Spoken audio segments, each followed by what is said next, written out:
দর্শক, আবারও আমরা আমাদের যে ফেসবুক পেজ সেটার সাথে আপনাদেরকে সংযুক্ত করছি, যার কারণ হচ্ছে যে আগুনের আপডেট আমি আপনাদেরকে জানাচ্ছিলাম। চট্টগ্রাম ইপিজেডের একটি কারখানা, সেই কারখানাটি প্রথমে 7ম তলায় আগুন ছিল, এরপর 8ম তলায়, এরপর এখন বলতে গেলে আমি যদি সময়টা নিয়ে বলতে চাই 7.5 ঘন্টারও বেশি সময় পার হয়ে গেছে, আগুন এখনও জ্বলছে। এবং এই যে আগুনটি, সেই আগুনটির তীব্রতা এতটাই বেশি, পুরো ভবনে ছড়িয়ে পড়েছে 7ম তলার সেই আগুন। 7ম তলার আগুনটা পরবর্তীতে আমরা দেখি যে সেটা 8ম তলায় ছড়িয়ে পড়ে, এরপর পরে 6ষ্ঠ, 5ম, 4র্থ, 3য়, 2য়, এবং আমরা দেখছি যে 1ম তলা একেবারে নিচতলা পর্যন্ত আগুন ছড়িয়ে পড়েছে। যে বিষয়টি বলার জন্য আপনাদের সাথে সংযুক্ত হয়েছি সেটা হচ্ছে আগুনের তীব্রতা এতটাই ভয়াবহ যে আগুন নিয়ন্ত্রণে ফায়ার সার্ভিস, বাংলাদেশ নৌবাহিনী, বিমান বাহিনীর যে ফায়ার ইউনিটগুলো এখানে এসেছে সবাই একটা সময় এসে থেমে গেছে। এখন শুধু অপেক্ষা করছে কখন আগুন নিজে নিজে জ্বলে নিভে যাবে।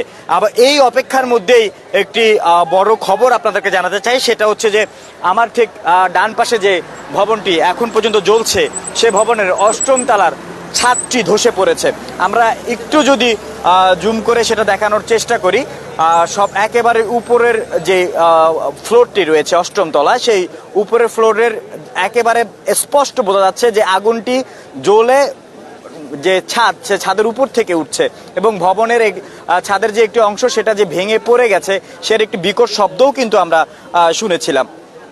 সেই শব্দের পরপরই আমরা দেখতে পাই যে সেই জায়গাটিতে সেটা ধসে পড়েছে এবং ধীরে ধীরে যে আগুনের তীব্রতা সেটাও বাড়তে শুরু করেছে।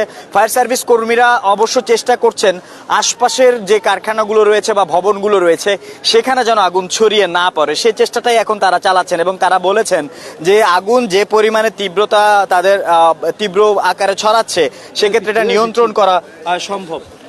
আমরা দেখছি যে আগুনটি জ্বলছে এখনো এবং সেই আগুনের লিলিহান শিখা এবং আগুনের যে তীব্রতা, কুণ্ডুলি পাকিয়ে ছাদের উপর থেকে ওঠার যে দৃশ্য, সে ভয়াবহ দৃশ্য আমরা দেখতে পাচ্ছি। এবং সব থেকে বড় কথা হচ্ছে আমরা এরই মধ্যে 8 তলার যে ছাদ সেটি ভাঙতে দেখেছি, বিকট শব্দ শুনেছি এবং এরপর পরেই সেই তথ্যটি আপনাদেরকে জানানোর জন্য আপনাদের সাথে আবারও সংযুক্ত হয়েছি।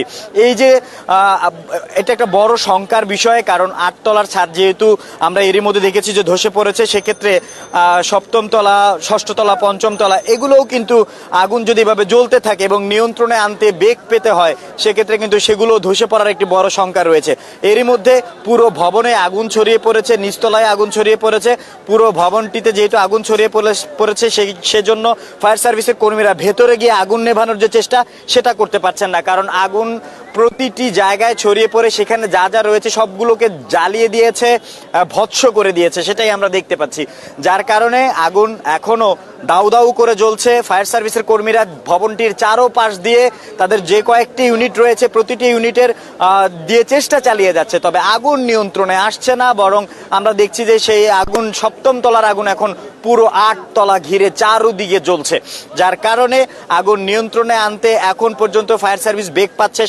7 ঘন্টা 40 মিনিট পার হয়ে যাচ্ছে, এখনো কিন্তু আগুন নিয়ন্ত্রণ তো দূরে থাক, আগুনের বরং আমরা বলতে পারি যে আগুনের তীব্রতা বেড়েছে। মানুষ এখানে আছে, তারাও এই বিষয়টি দেখছেন এবং তারা বলছেন যে এমন ভাবে আগুন নিয়ন্ত্রণে আনতে না পারা একটা শঙ্কার বিষয়। যদি আজ সেই জায়গায় কেউ আটকা পড়ে যেত তাদেরকে কোনোভাবেই উদ্ধার করা যেত না, যেহেতু আগুনটি খুব দ্রুততার সাথে ছড়িয়ে পড়েছে। তবে একটা বিষয়ে জানিয়ে রাখি, সেটা হচ্ছে যে এই যে ভবনটির আশপাশ থেকে অন্তত 100 গজ দূর পর্যন্ত যাতে কোনো মানুষজন, সাধারণ মানুষ যারা রয়েছেন এবং যারা আগুন নিয়ন্ত্রণে কাজ করেন তারা, শুধুমাত্র তারা ছাড়া সাধারণ মানুষদের সেখান থেকে সরিয়ে নেওয়া হয়েছে, যাতে করে ভবনটি কোনো কারণে যদি ধসে পড়ে বা সেখান থেকে যদি কোনো কিছু ধসে নিচে পড়ে তাতে যাতে কোনো সাধারণ মানুষের ক্ষতি না হয়। আমরা সেই বিষয়টি দেখাচ্ছিলাম আপনাদেরকে এবং আগুনের তীব্রতাটাও আপনারা বুঝতে পেরেছেন। এখন শুধুমাত্র অপেক্ষা হয় একটি ঝড়ো বৃষ্টি, প্রবল বৃষ্টি যদি আসে সেটার জন্য একটা অপেক্ষা রয়েছে, সাধারণ মানুষের একটা আর্জি রয়েছে। হয়তো সৃষ্টিকর্তা সেই আর্জি শুনে যদি একটি ঝড়ো বৃষ্টি হয় সেক্ষেত্রে আগুন নিয়ন্ত্রণে কিছুটা সহযোগিতা হবে ফায়ার সার্ভিসের। তবে আগুনের তীব্রতা বেড়েছে এবং এখন পর্যন্ত আগুন দাউ দাউ করে জ্বলছে। শঙ্কার বিষয়, ভবনের 8 তলার যে ছাদ রয়েছে সেটা ধসে পড়েছে। এভাবে যদি আগুন জ্বলতে থাকে ভবনটির অন্যান্য ছাদগুলো ধসে পড়লে বড় ধরনের ক্ষতির মুখে পড়বে। দর্শক, এই ছিল আমার কাছে সর্বশেষ। এতক্ষণ পর্যন্ত আমাদের সাথে থাকার জন্য ধন্যবাদ।